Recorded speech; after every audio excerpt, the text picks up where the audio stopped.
Alexei Navalny, a prominent and outspoken critic of Vladimir Putin, recently passed away while being held in a Siberian prison. The exact cause of his death remains unknown, and there is no conclusive evidence pointing to any specific individuals responsible. Nevertheless, Navalny's demise adds to a troubling pattern of untimely deaths among those critical of Putin, often in mysterious and sometimes violent circumstances. Vladimir Putin, who has held a position of power in Russia since becoming Prime Minister in 1999, has maintained a strong and controlling influence. While initially praised by some Russians for his role in improving the country's economic situation during the early years of his leadership, his regime has gradually shifted towards centralized power and authoritarianism.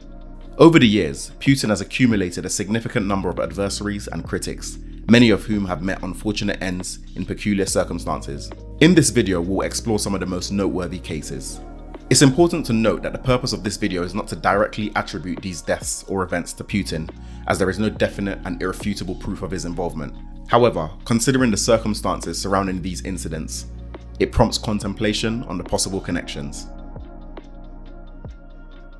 Starting with the most recent, Alexei Navalny was a prominent Russian opposition leader and anti-corruption activist who gained international recognition for his vocal criticism of Vladimir Putin's government.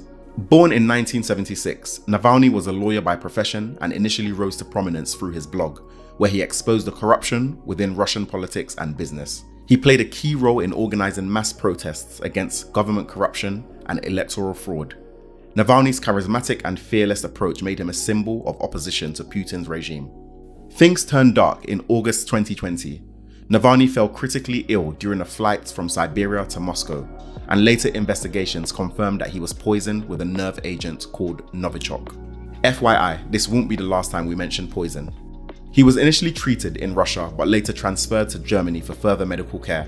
The poisoning drew widespread condemnation, and Navalny accused the Russian government of orchestrating the attack, a claim strongly denied by Kremlin officials. Upon his recovery, Navalny returned to Russia in January 2021, only to be arrested upon his arrival. He was sentenced to prison for violating probation terms related to a previous embezzlement conviction, a charge widely viewed as politically motivated to silence a prominent critic. Navalny's imprisonment and subsequent deteriorating health would then become sources of international concern and condemnation. On February 16, 2024, the Federal Penitentiary Service officially declared the death of Alexei Navalny at the prison located in Western Siberia. A lot of details are still shrouded in mystery as the situation is still very recent at the time of recording this video. The prison would state that they tried to do everything to prevent his death. However, they ultimately failed. However, preceding his death, Navalny had been admitted to a hospital and cited issues of malnourishment and other health concerns stemming from alleged mistreatment during his incarceration. Just makes you think, doesn't it? Remember how I mentioned that poisoning will come up again? Well, here's another dark story for you. Putin's alleged sinister tactics gained global attention in the case of Alexander Litvinenko. Alexander, a former member of the Russian Federal Security Service, gained prominence as a fierce opponent of Putin's government.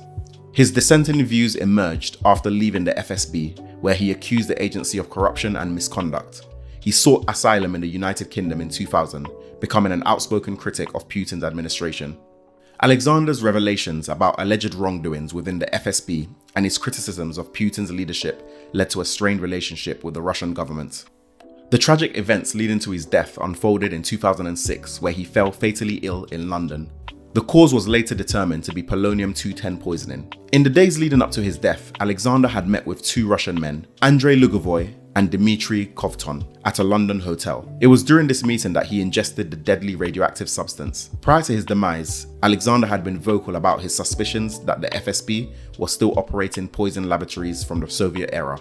His statements pointed directly at the Russian government's involvement in his poisoning. A British inquiry conducted afterwards concluded that his murder was carried out by Russian agents, with strong indications that it had been approved at the highest levels, possibly with Putin's consent.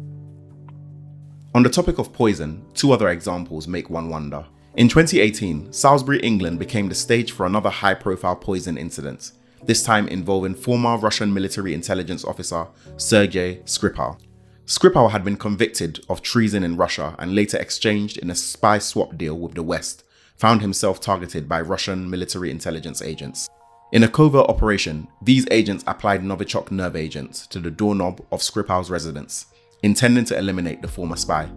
The nerve agent is known for its lethality and was developed during the Soviet era. The poisoning not only affected Skripal, but his daughter Yulia, who was visiting him at the time. Both victims fell critically ill and were discovered unconscious on a park bench in Salisbury.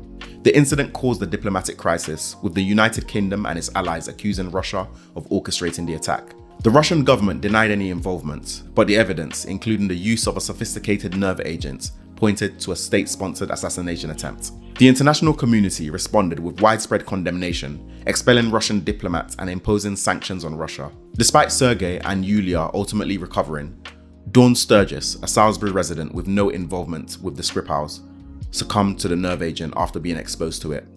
Another frankly shocking poisoning incident occurred in March 2022, shortly after the outbreak of the war in Ukraine. On March 3rd to 4th, 2022, Roman Abramovich, Russian oligarch and former owner of Chelsea Football Club, along with Ukrainian politician Rustem Umerov and another negotiator, experienced symptoms consistent with potential poisoning during peace talks on the Ukraine-Belarus border. The initial effects included eye pain, skin inflammation, and skin peeling. Although all three quickly recovered, it is believed that poison might have been applied to chocolate or water consumed by the negotiators. The substance type remained unidentified due to the passage of time. Western sources suspected this was a warning, possibly orchestrated by Moscow hardliners to disrupt peace talks. This event was slightly murky, as unnamed US officials did however attribute the illness to environmental factors, and Ukrainian President Zelensky's spokesperson denied information about suspected poisoning. Now, on to more overtly violent situations. Yevgeny Prigozhin, the former leader of the Wagner paramilitary group, found himself in a state of strained relations with Putin upon his arrival in Moscow in August last year. His visit followed an aborted mutiny, during which his mercenaries seized the Russian city of Rostov and advanced towards Moscow. Seemingly having brokered a truce with the Kremlin, he agreed to evacuate his troops to Belarus and redirect the group's activities beyond Ukraine. However, tragedy befell him when an explosion occurred aboard his business jet, causing the aircraft to plummet to the ground. This unfortunate incident claimed the lives of Prigozhin, a field commander Dmitry Yutkin, and 8 others on board. In the aftermath, Putin appeared to pay homage to the fallen warlord, expressing, "I have known Prigozhin for a long time, since the 1990s. He made some serious mistakes in life, but he also achieved necessary results for himself and moreover for the greater good when I asked him." Shortly thereafter, Putin signed a decree mandating Prigozhin's troops to pledge allegiance to Russia's national flag. One of the most audacious assassinations targeting a critic of Putin transpired in 2015 with the fatal shooting of Boris Nemtsov. Nemtsov, an opposition leader who had previously served as deputy prime minister under Boris Yeltsin, former president of Russia, was considered a potential successor. In a brazen act, he was shot 4 times in the back by an unidentified assailant within sight of the Kremlin. While 5 individuals of Chechen origin were apprehended in connection with the attack, those close to Nemtsov harbored suspicions that the Kremlin played a direct role. A collaborative investigation by journalists from The Insider, the BBC, and Bellingcat uncovered a disturbing narrative. Nemtsov had been under surveillance of FSB agents for nearly a year leading up to his assassination. Furthermore, this revelation exposed the unsettling fact that some of the same agents were implicated in the poisonings of other prominent Kremlin critics. Another curious case deserving of attention is that of the death of Anna Politkovskaya. Anna was a Russian journalist and an advocate for human rights who dedicated her reporting to covering political and social developments in Russia, with a particular focus on the Second Chechen War. In 2006, Anna, who was renowned for her critical coverage of both Putin and Chechen leader Ramzan Kadyrov, fell victim to an assailant's gunfire within the confines of her Moscow apartment building. As a prominent figure at Novaya Gazeta, a former Russian newspaper, her untimely demise reverberated across Russia, casting a chilling shadow over the landscape of free media in the nation. Although 5 individuals were apprehended in connection with the killing, the prosecutors were unable to identify the mastermind behind the attack. While Putin publicly urged the discovery of the assailants, he concurrently downplayed Anna's impact on Russian society, describing it as very minor. Just makes you think. Thanks for listening, and I'll catch you again in the next video.